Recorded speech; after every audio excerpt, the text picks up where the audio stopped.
know, it's becoming increasingly unpopular in this world to take a hard stance on really anything that matters.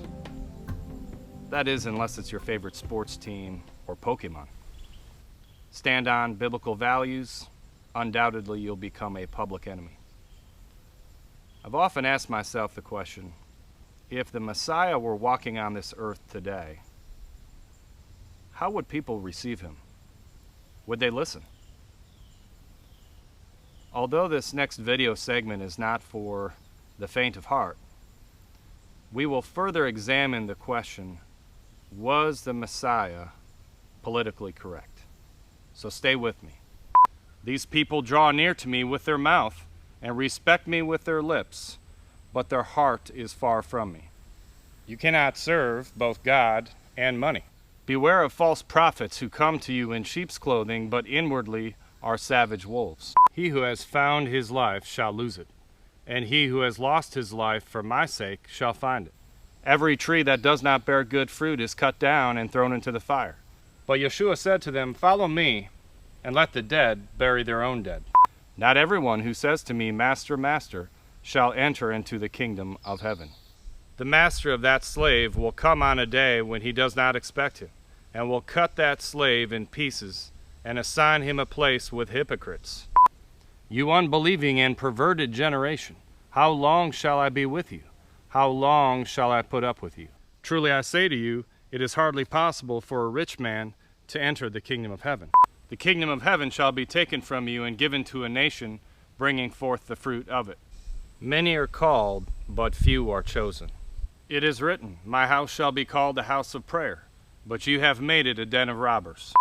An evil and adulterous generation seeks after a sign, and a sign will not be given except the sign of Jonah. Truly I say to you, unless you eat the flesh of the Son of Man and drink his blood, you possess no life within yourselves. He who falls on this stone will be broken, but on whomever it falls shall be pulverized.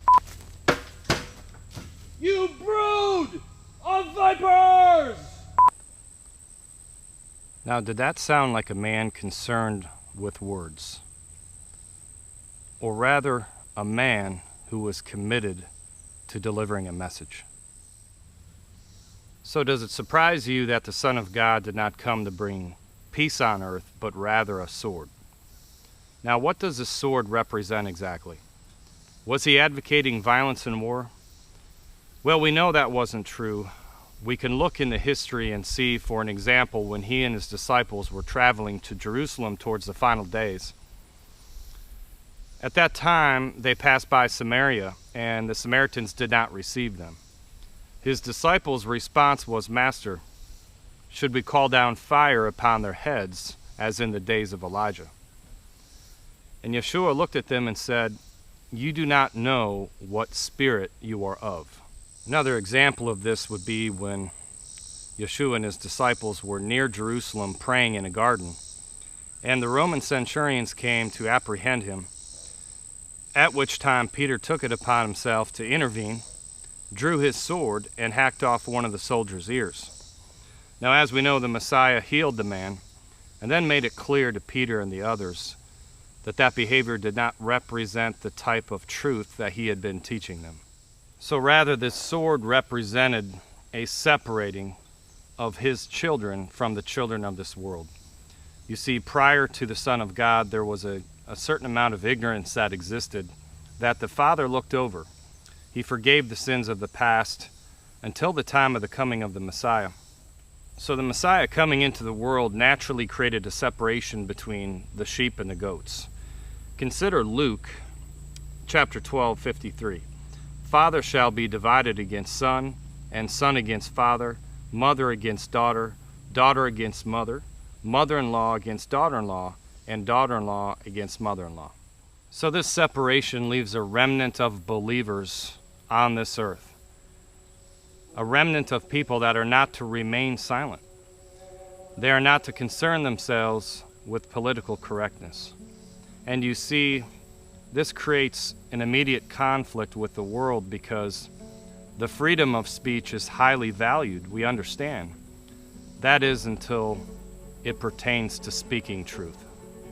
I'll leave you with these thoughts.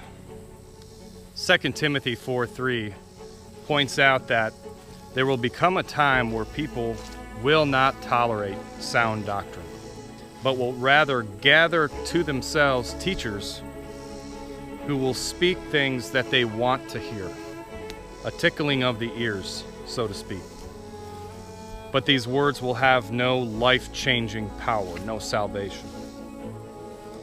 To further complicate matters, we live in a world now, and especially a country, where evil is called good, and good is called evil. So what then are we to do as a remnant left on this earth, given the responsibility to speak the truth without fear, to follow after the captain of our trust and the example that he laid down for us, that being the Messiah? 2 Timothy 4:2 gives us the answer. Proclaim the word. Proclaim it. Be urgent in season and out of season. Warn, appeal, reprove, and teach with all patience.